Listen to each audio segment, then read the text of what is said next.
सुबह की सुनहरी धूप खिड़की से छनकर अनीता के चेहरे पर पड़ रही थी। हाथ में चाय का कप थामे वो सोफे पर पसरी हुई थी। उसकी पुरानी आदत थी अखबार के पहले पन्ने की सुर्खियां बस सरसरी तौर पर देखना और फिर सीधे वैवाहिक विज्ञापनों और वर वधू चाहिए वाले कॉलम पर पहुंच जाना। कॉलेज के दिनों में वह और उसकी सहेली रीमा अक्सर इन विज्ञापनों को काट कर एक डायरी में चिपकाती थी। वे उन अजीबोगरीब मांगों पर ठहाके लगाती थी। लड़की गोरी हो, सर्वगुण संपन्न हो, पर नौकरी भी करे। अनीता बुदबुदाई, लोग भी क्या क्या मांगते हैं, जैसे बीवी नहीं कोई रोबोट चाहिए हो। तभी उसकी नज़र एक बॉक्स में छपे विज्ञापन पड़ी। विज्ञापन के शब्द उसके सीने में तीर की तरह चुभ गए। 30 वर्षीय नौकरी पेशा, तलाकशुदा, 1 वर्षीय बेटे का पिता के लिए आवश्यकता है सुघड़ सुशील कन्या की। प्राथमिकता उसे जो पति की संवेदनाओं का आदर करे और समझौतावादी हो। अनीता के हाथ कांपने लगे।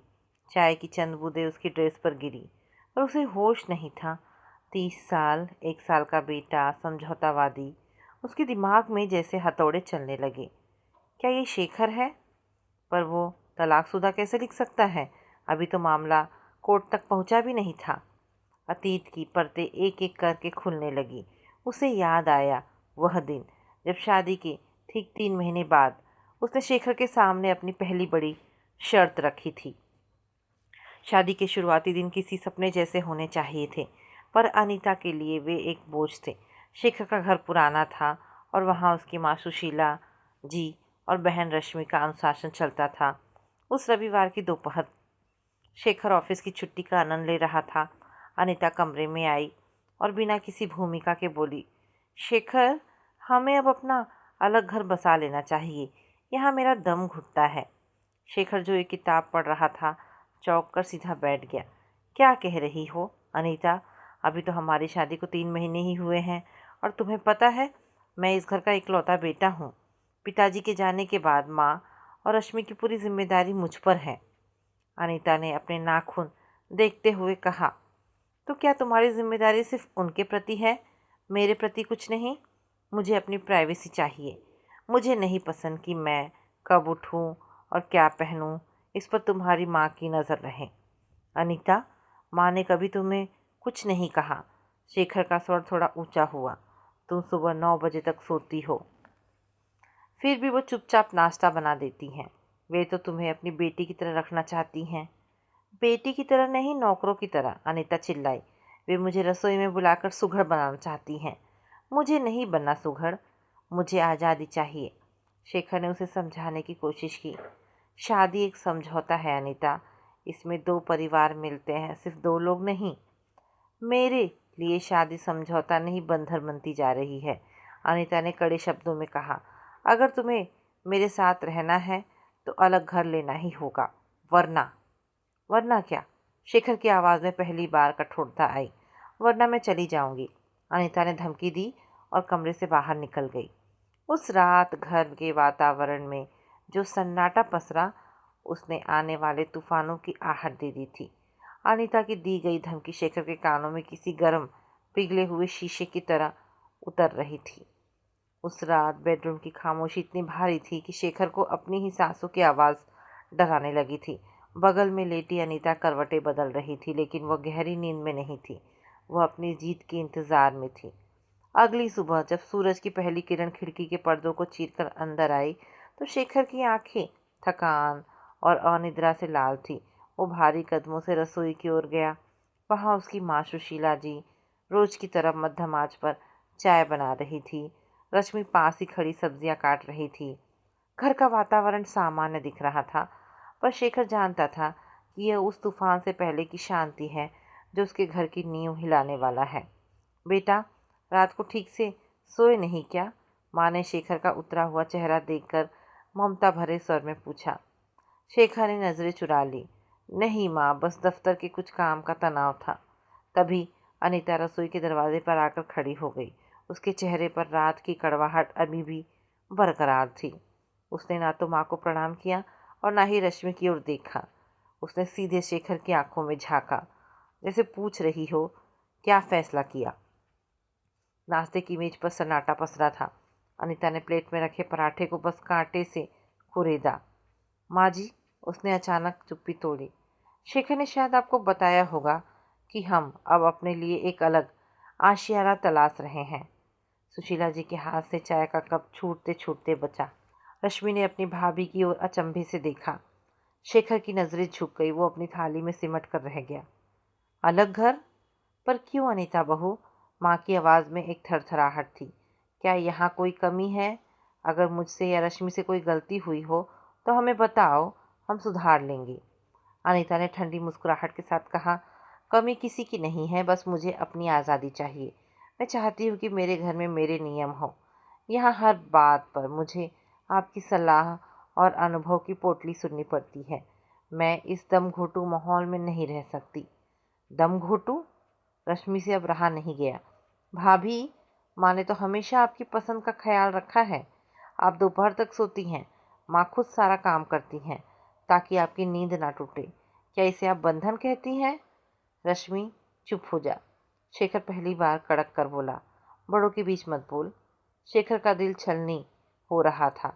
वो देख रहा था कि कैसे उसकी बहन की आंखों में आंसू भर आए थे और माँ का चेहरा पीला पड़ गया था। अनीता ने एक विजयी नज़र रश्मि पर डाली और उठकर अपने कमरे में चली गई। पूरा दिन शेखर किसी मशीन की तरह काम करता रहा, पर उसका मन घर की उन यादों में अटका था जहाँ वो अपनी माँ और बहन के साथ हंसता खेलता था। शाम को जब वो घर लौटा तो माँ उसके कमरे में आई। उनके हाथ में एक पुराना लिफाफा था। शेखर बेटा, माँ ने उसके सिर पर हाथ फेरते हुए कहा, मैंने फैसला कर लिया है कि अनीता सही कह रही है। नई पीढ़ी को अपना अलग संसार बसाने का हक है। माँ, आप भी कैसी बातें कर रही हैं? शेखर का स्वर भर्रा गया। मैं आपको और रश्मि को इस उम्र में अकेला छोड़कर कहीं नहीं जा रहा। माँ ने उसे बीच में ही टोक दिया। मेरी बात सुनो। मैंने शांति नगर के पीछे वाली कॉलोनी में एक अच्छा सा मकान देखा है। वो किराए पर उपलब्ध है। अगले हफ्ते तुम और अनीता वहाँ शिफ्ट हो जाओ। शेखर अवाक रह गया। माँ, ये आप क्या कह रही हैं? ये घर आपका है, पिताजी की निशानी है। आप हमें निकाल रही हैं? नहीं बेटा, मैं तुम्हें निकाल नहीं रही, मैं तुम्हें संभाल रही हूँ। माँ की आंखों से एक आंसू टपक कर शेखर के हाथ पर गिरा।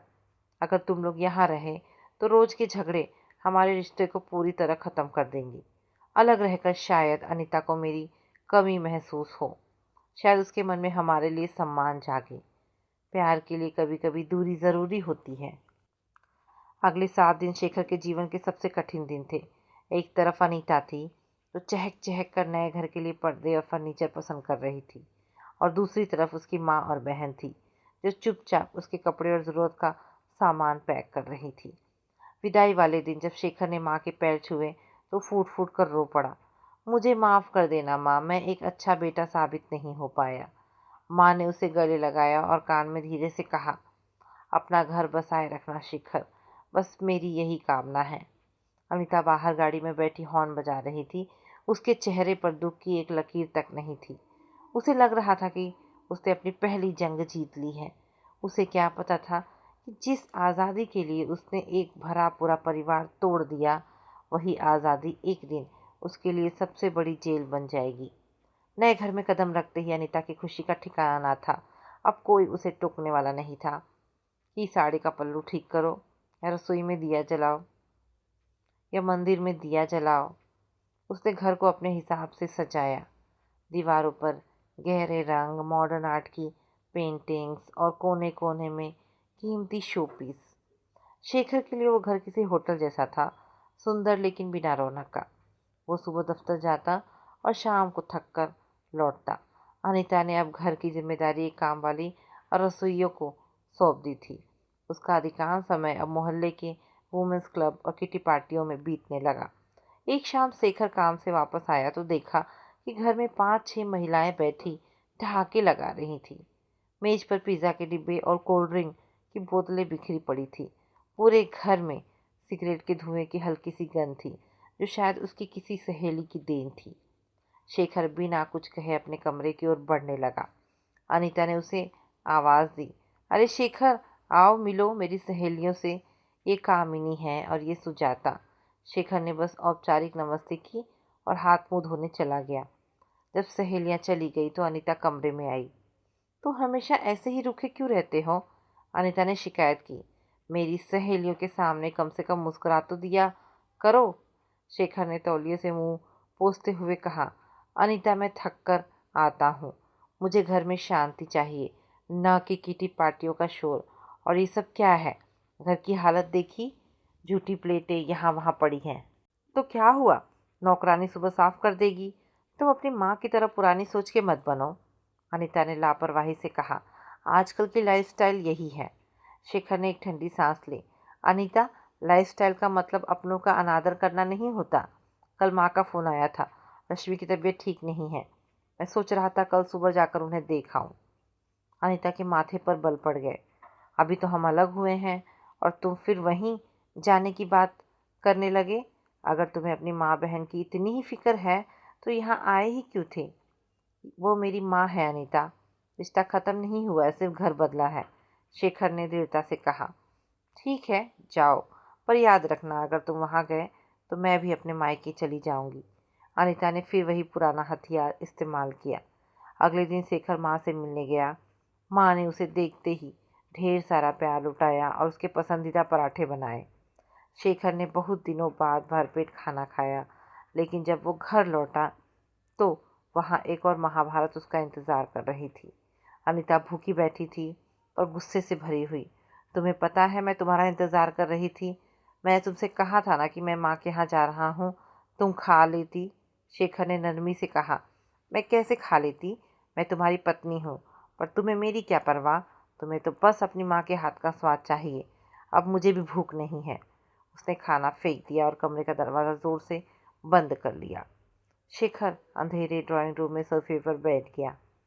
उसे महसूस होने लगा था कि उसने अपनी माँ के घर को छोड़कर किसी महल में कदम नहीं रखा था, बल्कि एक ऐसी दलदल में आ गया था जहाँ वो जितना निकलने की कोशिश करेगा उतना ही धंसता जाएगा।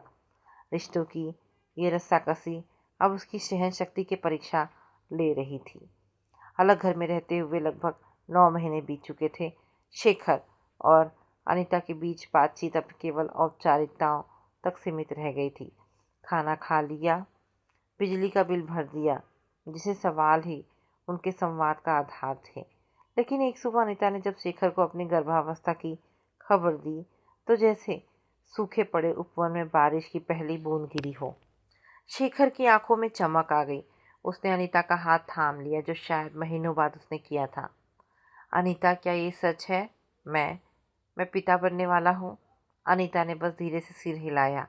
वह भी उस पल के लिए भावुक थी, लेकिन उसका स्वभाव उसे ज़्यादा देर तक कोमल बने रहने की अनुमति नहीं देता था। उसने तुरंत कहा, हाँ शेखर, लेकिन डॉक्टर ने कहा है कि मुझे बहुत आराम की ज़रूरत होगी। मुझे नहीं लगता कि मैं घर का ये बोझ उठा पाऊंगी। शेखर ने उत्साह में कहा, तुम किसी बात की चिंता मत करो, मैं आज ही माँ को फ़ोन करता हूँ। वे सुनकर कितनी खुश होंगी। वे यहाँ आ जाएंगी और तुम्हारी देखभाल भी करेंगी। अनीता का चेहरा तुरंत सख्त हो गया। उसने अपना हाथ छुड़ा लिया। नहीं, तुम्हारी माँ यहाँ नहीं आएगी। वे फिर वही दकियानूसी नुस्खे और पाबंदियाँ लेकर आ जाएंगी। मुझे अपनी मम्मी के पास जाना है, वे मुझे बेहतर समझती हैं। शेखर का उत्साह ठंडा पड़ गया। अनीता, माँ का अनुभव हमारे काम आएगा, और कम से कम हम उन्हें खबर तो देने दो। खबर मिलते ही सुशीला जी और रश्मि दौड़ी चली आईं। माँ के हाथ में मेवे के लड्डू और देसी घी के डिब्बे थे। वे जैसे ही घर में घुसी उन्होंने अनीता को गले लगाना चाहा, पर अनीता ने बड़ी चतुराई से खुद को पीछे खींच लिया और सोफे पर जा बैठी। बहू, बहुत बधाई हो, मेरा पोता या पोती आने वाला है, माँ ने चहकते हुए कहा। अब देखो, तुम्हें भारी सामान नहीं उठाना है, सीढ़ियाँ नहीं चढ़नी है और ज़्यादा खट्टा तीखा नहीं खाना है। अनीता ने चिड़चिड़ाहट के साथ शेखर की ओर देखा। उसकी नज़रों में साफ लिखा था, देखा, शुरू हो गया ना इनका उपदेश। माँ ने अनीता के माथे पर हाथ फेरते हुए कहा, बेटा, अब तुम हमारे साथ पुराने घर चलो। वहाँ मैं और रश्मि तुम्हारी 24 घंटों सेवा करेंगे। यहाँ तुम अकेले नौकरों के भरोसे कैसे रहोगी? अनीता ने सपाट स्वर में जवाब दिया, माँ जी, मैंने तय कर लिया है, मैं अपने मायके जाऊँगी। वहाँ मुझे ज़्यादा आज़ादी और आराम मिलेगा। सुशीला जी का चेहरा उतर गया। उन्हें लगा कि शायद आने वाला बच्चा इस टूटे हुए परिवार को फिर से जोड़ देगा, लेकिन दरारें और गहरी होती जा रही थी। वे कुछ देर रुककर भारी मन से वापस लौट गई। शेखर उन्हें ऑटो स्टैंड तक छोड़ने आया था तो माँ ने ही उसकी हथेली दबाते हुए कहा, बेटा, उसका मन मत दुखाना, इस समय उसे खुश रखना तुम्हारी जिम्मेदारी है। शेखर ने सिर झुका लिया। वो समझ नहीं पा रहा था कि वो पति के धर्म और बेटे के फर्ज के बीच कब तक पिसता रहेगा। समय बीतता गया और अनीता ने एक सुंदर से बेटे को जन्म दिया। शेखर की खुशी का ठिकाना न था। उसने बच्चे का नाम अथर्व रखा। उसे लगा था कि बच्चे के छोटे छोटे हाथों की पकड़ शायद अनीता के दिल को भी नरम कर देगी, लेकिन हकीकत इसके उलट थी। जब अनीता मायके से 3 महीने बाद वापस लौटी तो उसके साथ सामान से ज़्यादा शिकायतें थी। घर में कदम रखते ही उसने पहली मांग रखी, मुझे एक पूर्णकालिक आया चाहिए। मैं रात रात भर जाकर बच्चे को नहीं संभाल सकती। मेरा करियर, मेरी फिटनेस, अब सब कुछ ख़त्म हो रहा है। शेखर ने समझाने की कोशिश की, अनीता, अथर्व अभी छोटा है, उसे माँ की ममता और स्पर्श की ज़रूरत है। आया तो सिर्फ काम करेगी, संस्कार और प्यार तो तुम्हें ही देना होगा। मुझे मत सिखाओ, अनीता चिल्लाई, जिससे पालने में सो रहा अथर्व रोने लगा। शादी से पहले मैं कितनी स्वतंत्र थी, अब देखो मेरी आंखों के नीचे काले घेरे पड़ गए हैं, वजन बढ़ गया है, मैं इस घर और बच्चे में कैद होकर रह गई हूँ। अथर्व रोए जा रहा था, पर अनीता ने उसे गोद में उठाने के बजाय फ़ोन उठाकर अपनी सहेली को कॉल लगा दिया और बच्चे की वजह से ख़राब हुई अपनी लाइफस्टाइल का रोने लगी। शेखर ने आगे बढ़कर अथर्व को गोद में लिया और उसे चुप कराने लगा। उसे एहसास हुआ कि अनीता के लिए माँ बनना एक गौरव नहीं बल्कि एक दुर्घटना जैसा था जिसने उसकी आज़ादी छीन ली थी। एक रात अथर्व को तेज बुखार था। शेखर दफ्तर में से थका हारा आया था। उसने देखा कि अथर्व सिसक रहा है और अनीता दूसरे कमरे में हेडफोन लगाकर फिल्म देख रही है। शेखर का धैर्य जवाब दे गया। उसने फिल्म बंद कर दी। अनीता, बच्चा बीमार है, तुम्हें दिखाई नहीं दे रहा? अनीता ने बेरुखी से कहा, मैंने उसे दवाई दे दी है, अब क्या मैं उसके ऊपर बैठी रहूं? मुझे भी थोड़ा मी टाइम चाहिए। कैसा मी टाइम? क्या तुम्हें अपनी ममता का ज़रा भी एहसास नहीं है? शेखर की आवाज़ गूंज उठी। ममता, ममता, बस यही शब्द रटते रहते हो तुम और तुम्हारी माँ। अनीता खड़ी हो गई। मुझे इस दम घोटू ज़िंदगी से छुटकारा चाहिए, मुझे तलाक चाहिए। शेखर, मैं तुम्हारे और इस बच्चे के साथ अपनी ज़िंदगी बर्बाद नहीं कर सकती। तलाक शब्द ने शेखर को भीतर तक हिला दिया। उसने कभी सपने में भी नहीं सोचा था कि यह बात यहाँ तक पहुँच जाएगी। तलाक? सिर्फ इसलिए कि तुम अपनी जिम्मेदारियों से भागना चाहती हो? हाँ, मैं अपने मम्मी पापा के पास जाऊंगी। वे मुझे समझते हैं, वे मुझे टोकते नहीं हैं। अनीता ने अलमारी से अपनी अटैची निकाली और कपड़े ठूसने लगी। शेखर ने अथर्व की ओर देखा, जो अब शांत होकर सो गया था। ठीक है अनीता, तुम्हें जाना है तो जाओ, लेकिन अथर्व यहीं रहेगा। मेरी माँ इसकी परवरिश करेगी, तुम इसे संभाल नहीं सकती। अनीता ने एक क्रूर हंसी हंसी। अथर्व मेरा है, मैं इसे ले जाऊंगी ताकि तुम्हें और तुम्हारी माँ को तड़पा सकूं, और कानून भी माँ को ही बच्चा देता है। उस रात अनीता अथर्व को लेकर चली गई। घर फिर से खाली हो गया था, लेकिन इस बार शांति नहीं, एक खौफनाक सन्नाटा था। शेखर अंधेरे कमरे में अकेला बैठा था। उसे अपनी माँ की वे बातें याद आ रही थी, प्यार के लिए कभी कभी दूरी ज़रूरी होती है। अनीता जब अथर्व को लेकर अपने मायके पहुंची तो उसे लगा कि वहां उसका स्वागत किसी विजेता की तरह होगा। उसके माता पिता, जो हमेशा उसे सिर पर चढ़ा कर रखते थे, शुरुआत में तो शेखर को ही कोसते रहे। देखा मम्मी, मैंने कहा था ना कि शेखर बिल्कुल अपनी माँ के इशारों पर नाचता है, अनीता ने सोफे पर पसरते हुए कहा। अथर्व पास ही पालने में रो रहा था। उसकी माँ ने अथर्व को उठाते हुए कहा, कोई बात नहीं है बेटा, तू यहाँ आराम कर, आखिर कब तक नहीं आएगा? 1-2 दिन में खुद ही हाथ जोड़ता हुआ पीछे आएगा, आखिर बच्चा भी तेरे पास है। लेकिन दिन हफ्तों में और हफ्ते महीनों में बदलने लगे। शेखर नहीं आया। शुरू में जो आज़ादी अनीता को सुकून दे रही थी, वो अब बोझ लगने लगी थी। मायके में भी अब सुर बदलने लगे थे। एक सुबह जब अथर्व सुबह सुबह तेज आवाज़ में रोने लगा तो अनीता के पिता जो अपनी नींद खराब होने से चिड़चिड़े हो गए थे, बोल पड़े, अनीता, क्या तुम इस बच्चे को चुप नहीं करा सकती? सारा दिन फ़ोन पर लगी रहती हो। आखिर कब तक यहाँ बैठी रहोगी? समाज में लोग तरह तरह की बातें कर रहे हैं। अनीता हैरान रह गई। पापा, आप भी ऐसी बातें कर रहे हैं? आपने ही तो कहा था कि मैं जब तक चाहूँ यहाँ रह सकती हूँ। कहा था, पर इसका मतलब ये नहीं कि तुम घर बसाने की कोशिश ही ना करो। आखिर शेखर तुम्हारा पति है, कोई दुश्मन नहीं। उसके पिता ने अखबार पटकते हुए कहा। अनीता का अहंकार अभी भी सातवें आसमान पर था। उसे यकीन था कि शेखर उसके बिना नहीं रह पाएगा। उससे वे दिन याद आए जब शेखर उसकी हर छोटी जिद पूरी करता था, उसे महंगे उपहार लाकर देता था और उसकी नाराज़गी दूर करने के लिए घंटों मिन्नतें करता था। उधर शेखर ने अपनी माँ और बहन के पास वापस जाने का फैसला किया। जब वो पुराने घर पहुंचा तो माँ ने उसे गले लगाकर बहुत देर तक रुलाया। माँ, मैं हार गया, शेखर सुबकते हुए बोला। नहीं बेटा, तू हारा नहीं है, तू बस थक गया है। सुशीला जी ने उसके आंसू पोंछे। रिश्ते जब बोझ बन जाए तो उन्हें कुछ समय के लिए ज़मीन पर रख देना चाहिए। अनीता को अपनी गलती का एहसास तभी होगा जब उसे तुम्हारी कमी खलेगी। लेकिन शेखर के मन में अब कड़वाहट भर चुकी थी। उसने तय कर लिया था कि वह अब और नहीं झुकने वाला। उसने अपनी पूरी ऊर्जा अपने काम में लगा दी, पर घर लौटते ही अथर्व की याद उसे तड़पा देती। वह अथर्व के छोटे छोटे कपड़ों को अलमारी में देखता और उसकी आंखों में पानी भर आता। उसे लगने लगा था कि अनीता ने केवल एक पत्नी का रिश्ता ही नहीं तोड़ा, बल्कि एक पिता से उसका बेटा भी छीन लिया है। अलगाव को 6 महीने बीत चुके थे। अनीता का तनाव अब उसके चेहरे पर साफ दिखने लगा था। उसकी वे किटी पार्टी वाली सहेलियाँ अब उसके फ़ोन उठाना कम कर चुकी थी। हर कोई खुशियों का साथी होता है, दुख में कोई खड़ा नहीं होना चाहता था। एक दिन अनीता रोज की तरह अखबार पढ़ रही थी। वह वैवाहिक विज्ञापन वाले कॉलम पर पहुंची और अचानक उसकी सांसें अटक गई। उसने वही विज्ञापन पढ़ा जिसे देखकर उसकी दुनिया हिल गई थी। 30 वर्षीय तलाकशुदा 1 साल के बेटे का पिता। नहीं, ये शेखर ही है, वो बुदबुदाई। उसने मुझे तलाकशुदा मान लिया है। अभी तो कानूनी तौर पर कुछ हुआ भी नहीं। अनीता के हाथ पांव ठंडे पड़ गए। उसने अपने सहेली कृति की याद आई, जिसके मामा उसी अखबार में काम करते थे। उसने तुरंत फ़ोन मिलाया। कृति, प्लीज़, मुझे पता करना है कि ये विज्ञापन किसने दिया है। अनीता की आवाज़ काँप रही थी। 2 घंटे बाद जब कृति का फ़ोन आया तो अनीता के पैरों तले ज़मीन खिसक गई। अनीता, ये विज्ञापन वाकई शेखर जी ने ही दिया है। और सुनो, उनके पास कई लड़कियों के फ़ोन भी आने शुरू हो गए हैं।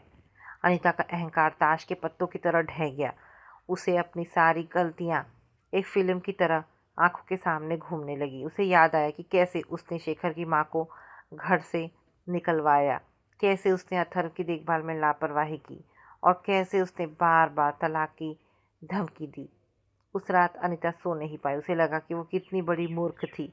उसने उस इंसान को खोने की कगार पर पहुंचा दिया था जो उसे अपनी जान से ज़्यादा चाहता था। उसे अब शेखर का वो प्यार याद आने लगा था जो कभी उसे पाबंदी लगता था। वो रातों को उठकर अथर्व को संभालना, ऑफिस से थक कर आने के बावजूद उसके लिए आइसक्रीम लाना, सब कुछ उसके दिल पर हथौड़े की तरह पड़ रहा था। उधर शेखर अपने कमरे में अकेला बैठा था। वह विज्ञापन वास्तव में उसकी ही एक आखिरी चाल थी। वो चाहता था कि अनीता को ये एहसास हो कि उसकी जगह कोई और भी ले सकता है। वो उसे डराना नहीं चाहता था, बल्कि उसे सच्चाई का आईना दिखाना चाहता था। माँ ने कमरे में प्रवेश किया। शेखर, क्या तुम्हें लगता है वो आएगी? शेखर ने खिड़की के बाहर चांद की ओर देखते हुए कहा। माँ, अगर उसके मन में हमारे लिए और उस बच्चे के भविष्य के लिए रत्ती भर भी ममता बची होगी तो वो ज़रूर आएगी, और अगर नहीं आई तो समझूंगा कि मेरा समझौता करना ही बेकार था। सुबह की पहली किरण के साथ फ़ोन की घंटी बजी। शेखर ने फ़ोन उठाया। दूसरी तरफ से सिर्फ सुबकने की आवाज़ आ रही थी। शेखर, मैं वापस आना चाहती हूँ। अनीता की आवाज़ में अहंकार नहीं बल्कि पश्चाताप की नमी थी। मुझे माफ़ कर दो, मैं बहुत बड़ी गलतफहमी में थी। शेखर की आंखों में भी आंसू थे, पर उसने कठोर स्वर बनाए रखा। घर के दरवाजे खुले हैं अनीता, पर इस बार शर्तें तुम्हारी नहीं रिश्तों की होगी। अनीता जब अपने मायके से वापस शेखर के घर पहुंची तो उसे लगा कि सब कुछ पहले जैसा हो जाएगा, लेकिन घर की दहलीज लांघते ही उसे एहसास हुआ कि भौतिक दूरियां तो मिट गई थी, पर मन की दूरियां अभी भी जस की तस थी। सुशीला जी ने अथर्व को अपनी गोद में ले लिया और उसकी बलैयां लेने लगी। मेरा बच्चा कितना कमज़ोर हो गया है, उन्होंने रूंधे हुए गले से कहा। अनीता चुपचाप खड़ी रही। उसने उम्मीद की थी कि शेखर उसे बाहों में भर लेगा, लेकिन शेखर ने केवल उसका बैग उठाया, बिना कुछ बोले कमरे की ओर बढ़ गया। रात के खाने की मेज पर भारी सन्नाटा था। रश्मि, जो पहले चहकती रहती थी, अब केवल काम से काम रख रही थी। अनीता ने साहस जुटाकर बात शुरू की। माँ जी, दाल बहुत अच्छी बनी है। सुशीला जी ने बस हल्का सा सिर हिलाया। शेखर ने अपनी थाली में देखते हुए कहा, कल सुबह अथर्व को डॉक्टर के पास ले जाना है, उसका टीकाकरण बाकी है। मैं चली जाऊंगी, अनीता ने धीरे से कहा। नहीं, मैं साथ चलूँगा। अब मैं कोई रिस्क नहीं लेना चाहता। शेखर का स्वर सपाट लेकिन दृढ़ था। अनीता को महसूस हुआ कि उसका भरोसा खो चुका है। वह कमरा जो कभी उसकी जिद का गवाह था, अब उसे काटने को दौड़ रहा था। शेखर कमरे में आया और चुपचाप अपनी फाइलें देखने लगा। अनीता उसके पास गई और उसका हाथ थामने की कोशिश की। शेखर, क्या तुम अभी भी मुझसे नाराज़ हो? देखो, मैं वापस आ गई हूँ। शेखर ने अपनी आंखें उसकी आंखों में डाली। वापस आना और जुड़ना दो अलग बातें हैं अनीता। तुम उस विज्ञापन के डर से आई हो या हमारे प्यार के लिए? ये सवाल मुझे सोने नहीं देता। अनीता के पास कोई जवाब नहीं था। उस रात वो बिस्तर के एक कोने में लेटी रही और शेखर दूसरे कोने में। खिड़की से आती ठंडी हवा भी उनके बीच जमी बर्फ को पिघला नहीं पा रही थी। अगली सुबह क्लिनिक में काफ़ी भीड़ थी। अथर्व शेखर की गोद में खेल रहा था। अनीता ने देखा कि शेखर अथर्व के साथ कितना सहज था। वह अथर्व की हर छोटी ज़रूरत, पानी, खिलौना, नैपकिन का ख्याल रख रहा था। उसे अपनी लापरवाही पर फिर से ग्लानि हुई। तभी वहाँ शेखर की एक पुरानी परिचित राधिका मिल गई। वह भी अपने बच्चे के साथ आई थी। अरे शेखर, कैसे हो? बहुत दिनों बाद दिखे, राधिका ने चहकते हुए कहा। फिर उसने अनीता की ओर देखा। और ये शायद तुम्हारी पत्नी है, पर मैंने सुना था कि तुम लोग। खैर छोड़ो। अनीता को लगा जैसे किसी ने उसे बीच चौराहे पर खड़ा कर दिया हो। मैंने सुना था। इन शब्दों ने उसे बता दिया था कि उसकी वजह से शेखर की कितनी बदनामी हुई थी। राधिका और शेखर बातें करने लगे। राधिका कितनी शालीन और सुलझी हुई लग रही थी। अनीता को पहली बार असुरक्षा का एहसास हुआ। घर लौटते समय कार में अनीता ने पूछा, वो राधिका कौन थी? कॉलेज की दोस्त है। क्यों? शेखर ने बिना उसकी ओर देखे पूछा। कुछ नहीं, बस पूछ रही थी। वो काफ़ी अच्छी लग रही थी। अच्छी तो होगी ही। उसने अपने घर और करियर के बीच बहुत सुंदर संतुलन बनाया है। उसके पति की माँ बिस्तर पर है और वो उनकी सेवा भी करती है और ऑफिस भी जाती है। शेखर ने अनजाने में ही सही पर अनीता के घाव पर नमक छिड़क दिया था। अनीता ने खिड़की के बाहर देखना शुरू किया। उसे समझ आ गया था कि सम्मान कमाना पड़ता है और उसने अपना सम्मान खुद ही गंवा दिया था। अगले कुछ दिन अनीता ने खुद को सुघड़ साबित करने में झोंक दिए। वो सुबह जल्दी उठने लगी, रसोई में माँ जी की मदद करने की कोशिश करती, लेकिन उसे कुछ नहीं आता था। बहू, तुम रहने दो, तुम हाथ जला लोगी, सुशीला जी ने तब कहा जब अनीता तड़का लगाने की कोशिश कर रही थी। नहीं माँ जी, मैं सीखूंगी। कब तक भागूंगी? अनीता की आंखों में आंसू थे। सुशीला जी ने स्टोव बंद किया और अनीता के पास आकर खड़ी हो गई। सीखना चाहती हो तो मन से सीखो, दिखावे के लिए नहीं। गृहस्थी एक यज्ञ है अनीता, इसमें अपने अहंकार की आहुति देनी पड़ती है। उस दिन अनीता ने पहली बार बिना चिढ़े माँ जी की बातें सुनी। उसने गोल रोटियां बनाने की कोशिश की। पहली रोटी जल गई, दूसरी टेढ़ी बनी, पर तीसरी ठीक थी। रश्मि भी पास खड़ी ये सब देख रही थी। शाम को जब शेखर घर आया तो उसने मेज पर अपनी पसंद के भरवा बैंगन देखे। उसने एक कौर लिया और माँ की ओर देखा। माँ, आज स्वाद कुछ बदला हुआ है। माँ ने मुस्कुराकर अनीता की ओर इशारा किया। शेखर ने अनीता की ओर देखा। उसकी उंगलियों पर जलने का एक छोटा सा निशान था। उसने कुछ नहीं कहा, पर उसकी आंखों में पहली बार थोड़ी नरमी दिखी। दोपहर को अनीता की पुरानी सहेली नीलम का फ़ोन आया। अनीता, सुना है तुम वापस आ गई हो। चलो, कल हमारे यहाँ किटी पार्टी है, तुम्हें आना ही होगा। बहुत गॉसिप बाकी है। अनीता का मन एक पल के लिए डगमगाया। पुरानी आदतें जल्दी नहीं छूटती, लेकिन उसने अथर्व की ओर देखा जो फर्श पर रेंगने की कोशिश कर रहा था। नहीं नीलम, मैं नहीं आ पाऊंगी। अब मेरी प्राथमिकताएं बदल गई हैं, अनीता ने दृढ़ता से कहा। अरे, तुम भी उस पुराने घर में जाकर बोर हो गई क्या? आ जाओ, थोड़ा माइंड फ्रेश हो जाएगा। हम शेखर के उस विज्ञापन का भी मजाक उड़ाएंगे। नीलम हंसी। अनीता ने फ़ोन काट दिया। उसे एहसास हुआ कि ये सहेलियाँ उसके घर की खुशियाँ नहीं चाहती, वे तो केवल तमाशा देखना चाहती थी। उसने तुरंत उस क्लब की सदस्यता रद्द करने का मैसेज भेज दिया।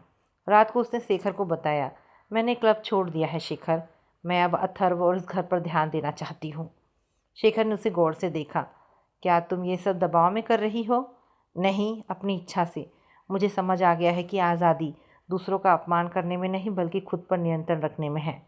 शेखर ने पहली बार आगे बढ़कर अनीता का हाथ अपने हाथ में लिया।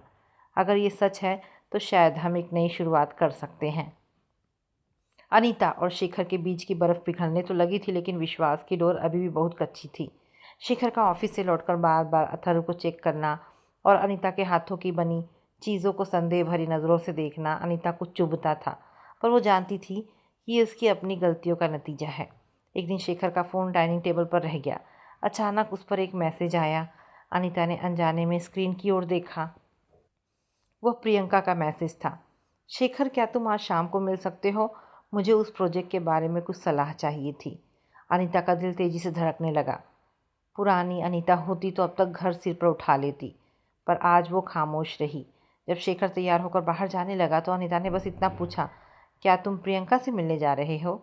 शेखर शेखर ठिठक गया। उसकी आंखों में एक अजीब सा भाव था, जैसे वो देख रहा हो कि अनीता अब क्या करेगी। हाँ, ऑफिस का कुछ काम है। क्यों? कुछ नहीं, बस अपना ख्याल रखना, अनीता ने अथर्व की गोद में लेते हुए कहा। शेखर के जाने के बाद अनीता का मन अशांत था। उसने रात का खाना बनाया, माँ जी की मदद की, लेकिन उसका ध्यान दरवाजे पर लगा था। रात के 10 बजे जब शेखर लौटा तो वो शांत था। उसने अनीता को एक लिफाफा थमाया। ये क्या है? अनीता ने पूछा। प्रियंका के पति का ट्रांसफ़र हो रहा है, ये उनकी विदाई पार्टी का इनविटेशन है। उसने कहा कि तुम भी साथ आओगी तो उसे अच्छा लगेगा। शेखर ने सीधे अनीता की आंखों में झांका। अनीता की आंखों में आंसू भर आए। उसे अपनी छोटी सोच पर शर्मिंदगी महसूस हुई। शेखर उसे धोखा नहीं दे रहा था, वह तो उसे समाज में वापस सम्मान दिलाने की कोशिश कर रहा था। पार्टी की रात अनीता ने सादगी से तैयार होने का फैसला किया। उसने वही नीली साड़ी पहनी जो उसे शादी में शेखर की माँ ने दी थी।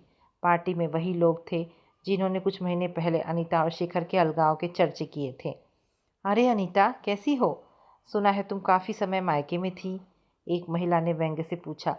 अनीता ने मुस्कुराकर जवाब दिया, हाँ, कुछ पारिवारिक जिम्मेदारियां थी, पर अब मैं अपने घर और परिवार के साथ बहुत खुश हूँ। पूरे समय शेखर ने अनीता का हाथ थामे रखा। वो उसे ये एहसास करा रहा था कि वो अकेला नहीं है। प्रियंका पास आई और बोली, अनीता, शेखर हमेशा तुम्हारी काबिलियत की तारीफ़ करता है। उसे खुशी है कि तुम वापस आ गई हो। अनीता को समझ आया कि शेखर ने कभी भी बाहर उसकी बुराई नहीं की थी। उसने तो हमेशा रिश्तों को बचाने की ढाल बनी रही थी। उस रात घर लौटते समय कार में अनीता ने शेखर के कंधे पर सिर रख दिया। शुक्रिया शेखर, मुझे खुद से मिलाने के लिए। घर में खुशियाँ लौट ही रही थी कि रश्मि के लिए एक अच्छे घर से रिश्ता आया। लड़का सुशिक्षित, समझदार था और परिवार भी अच्छा था, लेकिन उनकी एक शर्त थी, शादी अगले 2 महीनों में ही करनी होगी। पूरा घर तैयारी में जुट गया। सुशीला जी की सेहत अब उतनी अच्छी नहीं रहती थी। सारा बोझ अनीता के कंधों पर आ गया। ये अनीता के लिए एक परीक्षा थी।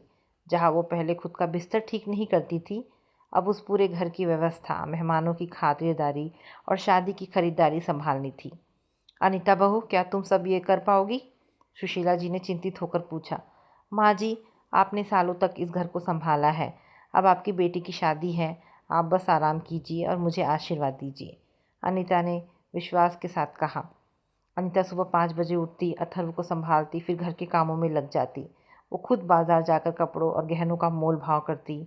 शेखर ये सब चुपचाप देख रहा था। उसे अपनी आंखों पर यकीन नहीं हो रहा था कि ये वही अनीता है जिसे कभी प्राइवेसी चाहिए थी। शादी की तैयारियों के बीच एक दिन अनीता के मायके से उसका भाई राहुल आया। राहुल हमेशा से अनीता की ज़िद का समर्थन करता था। दीदी, तुम यहाँ नौकरानी की तरह काम क्यों कर रही हो? राहुल ने घर की व्यस्तता देखकर कहा। मम्मी ने कहा है कि अगर तुम्हारा मन ना लगे तो तुम वापस आ सकती हो। शेखर जी तो तुम्हें थका देंगे। अनीता ने राहुल की ओर देखा। राहुल, ये मेरा घर है और जो काम हम अपनों की खुशी के लिए करते हैं वो नौकरानी का काम नहीं, गृहलक्ष्मी का धर्म होता है। अब मैं वापस नहीं जाऊंगी। राहुल हैरान था। पर दीदी, वह विज्ञापन, क्या तुमने उसे माफ़ कर दिया? वह विज्ञापन मेरी आंखों से पर्दा हटाने के लिए था। राहुल, अगर शेखर ये कदम न उठाते तो आज मैं अपने घमंड में अंधी होकर अपना जीवन बर्बाद कर चुकी होती। अब तुम जाओ और मम्मी से कहना कि उनकी बेटी अब वाकई बड़ी हो गई है। राहुल के जाने के बाद शेखर पीछे खड़ा था।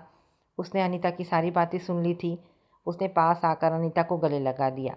अनीता, आज तुमने साबित कर दिया कि तुम सिर्फ एक सुघड़ बहू ही नहीं, एक महान इंसान भी हो। अनीता की आंखों में खुशी के आंसू बह निकले। उसे अपनी पुरानी आज़ादी से कहीं ज़्यादा सुकून इस बंधन में मिल रहा था। रश्मि की शादी का दिन करीब आ रहा था और इसी के साथ अनीता के धैर्य और समर्पण की असली परीक्षा शुरू होने वाली थी। रश्मि की शादी के कार्ड बच चुके थे। घर में मेहमानों का आना जाना शुरू हो गया था। पुराने ज़माने के रिश्तेदार जो अनीता के व्यवहार से वाकिफ़ थे, कानाफूसी कर रहे थे। देखना, 2 दिन में हाथ पैर फूल जाएंगे इसके, फिर वही नखरे शुरू हो जाएंगे, बुआ जी ने दबी जुबान में कहा। अनीता ने सब सुना पर इस बार पलटकर जवाब नहीं दिया। उसने तय कर लिया था कि वह अपने काम से जवाब देगी। वह रसोई में घंटों खड़ी रहकर मेहमानों के लिए चाय नाश्ता बनाती। अथर्व अब घुटनों के बल चलने लगा था तो उसे भी संभालना एक चुनौती थी। एक दोपहर जब वह रसोई में पसीने से तरबतर काम कर रही थी, शेखर अंदर आया। उसने देखा कि अनीता के पैर सूज गए हैं। अनीता, तुम थोड़ा आराम क्यों नहीं कर लेती? मैं बाहर से हलवाई बुला लेता हूँ। अनीता ने पल्लू से माथा पोंछा और मुस्कुराई। नहीं शेखर, रश्मि की शादी है। अगर उसकी भाभी ही हाथ पीछे खींच लेगी तो लोग क्या कहेंगे? और फिर माँ जी की खुशी इसी में है कि घर की बहू सब संभाले। शेखर ने उसकी आंखों में देखा। उसे अपनी जीत का एहसास हुआ। पर यह जीत अनीता की हार नहीं थी, बल्कि दोनों के प्यार की जीत थी। हल्दी की रस्म का दिन था। पूरा घर पीली रोशनी और गेंदे के फूलों से महक रहा था। अनीता ने रश्मि को बहुत सुंदर से सजाया था। रस्म के दौरान अनीता की माँ और पिताजी भी आए। उन्हें लगा कि अनीता अभी भी दुखी होगी, लेकिन उसे घर के कामों में नेतृत्व करते देख वे अचंभे में थे।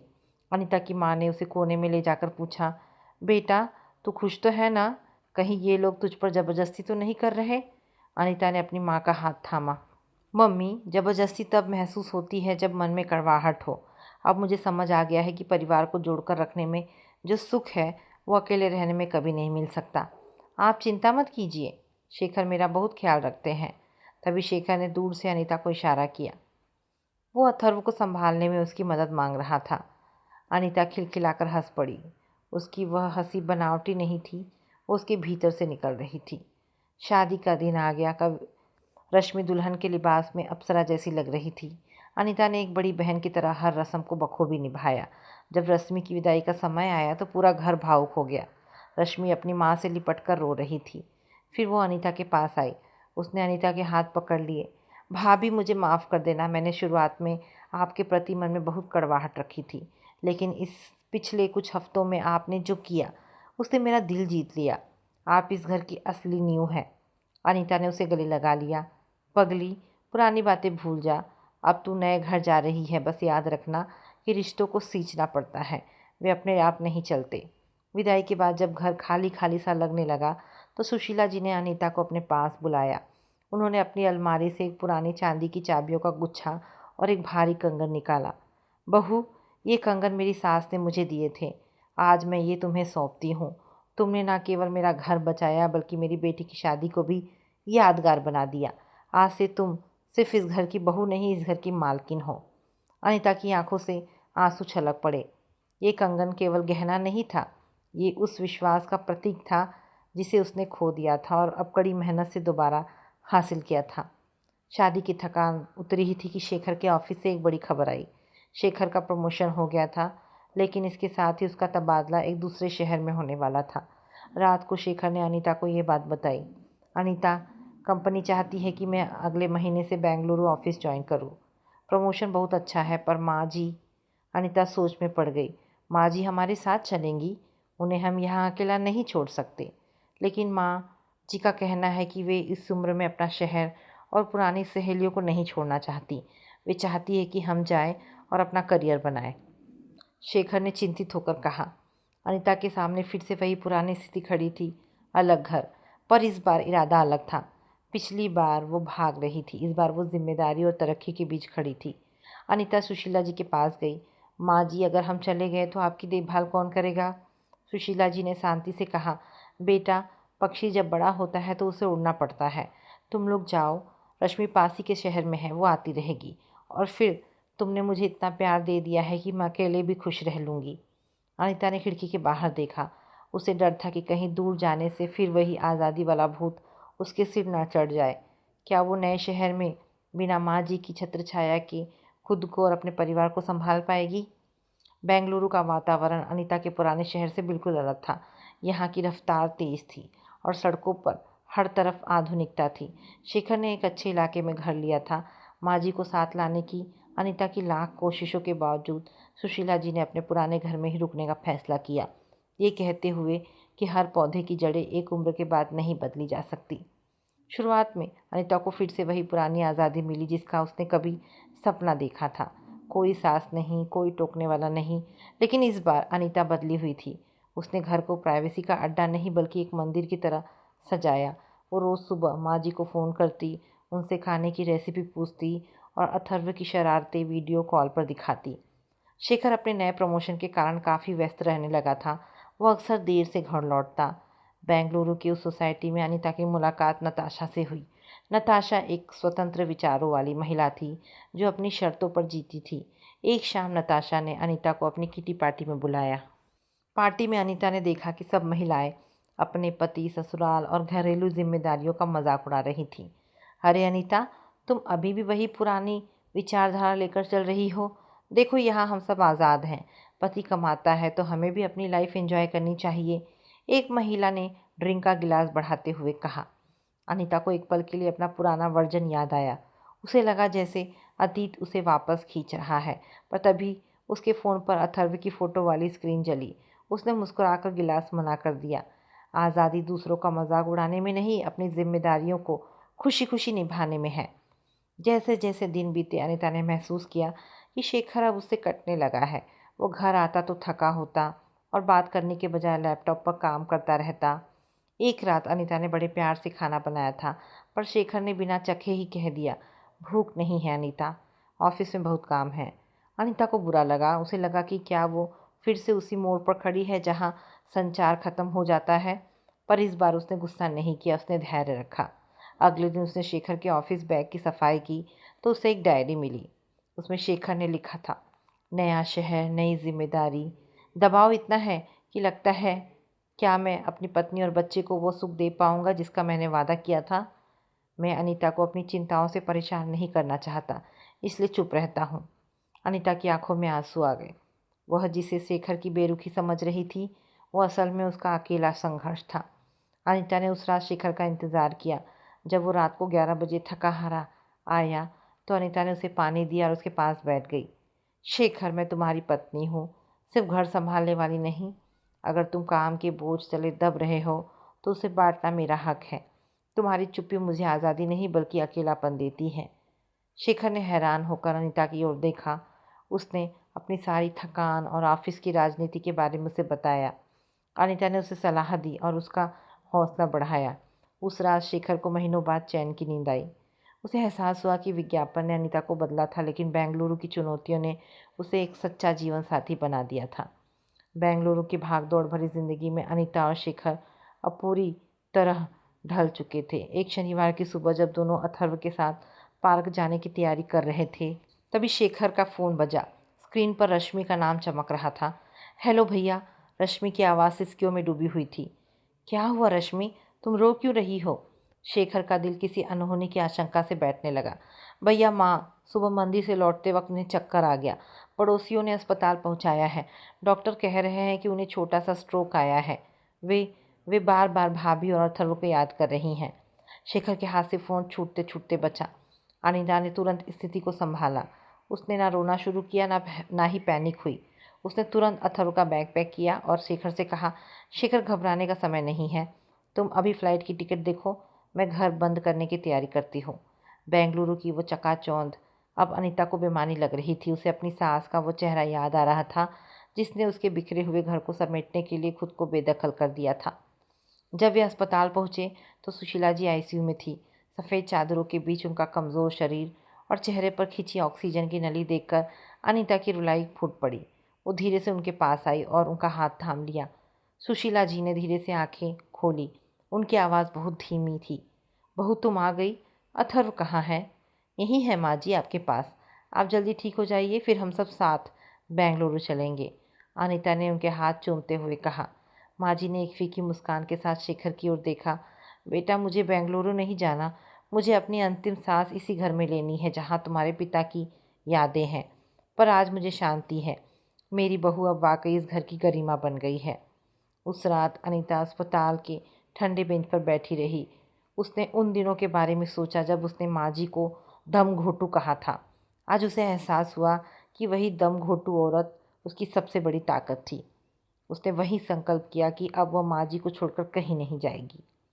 एक हफ्ते बाद माँ जी को अस्पताल से छुट्टी मिल गई, लेकिन डॉक्टर ने साफ कह दिया कि उन्हें अब निरंतर देखभाल और शांति की ज़रूरत है। शेखर का बेंगलुरु में करियर अपने चरम पर था। वहाँ उसका प्रमोशन, बड़ी सैलरी और सुख सुविधाएं थी। एक रात अनीता ने शेखर को कमरे में बुलाया। शेखर, मैंने फैसला कर लिया है कि तुम कल बेंगलुरु वापस जाओगे। शेखर ने चौंक कर देखा। क्या? और तुम? मैं यहीं रहूँगी, माँ जी के पास। उन्हें हमारी ज़रूरत है। रश्मि अपने घर की है, वह रोज़ नहीं आ सकती। माँ जी ने हमारे लिए अपना घर छोड़ा था, क्या मैं उनके लिए अपना शहर नहीं छोड़ सकती? पर अनीता, तुम्हारा क्या? तुम वहाँ बोर हो जाओगी। तुम्हारा कोई दोस्त नहीं है यहाँ। शेखर ने उसकी आंखों में झांका। मेरे दोस्त माँ जी और अथर्व होंगे, और रही बात करियर की, तो मैं यहाँ रहकर बच्चों के लिए एक छोटा सा लर्निंग सेंटर खोलूँगी। पर इस उम्र में माँ जी को अकेला छोड़ना सबसे बड़ा पाप होगा। शेखर अवाक था। शेखर आज अपनी पत्नी के त्याग के आगे बौना महसूस कर रहा था। उसने अनीता को गले लगा लिया। अनीता, तुम सिर्फ मेरा घर ही नहीं, मेरी आत्मा भी बचा रही हो। अनीता का पुराने शहर में वापस बसना आसान नहीं था। पड़ोसी और पुरानी सहेलियां अभी ताने मारती थी।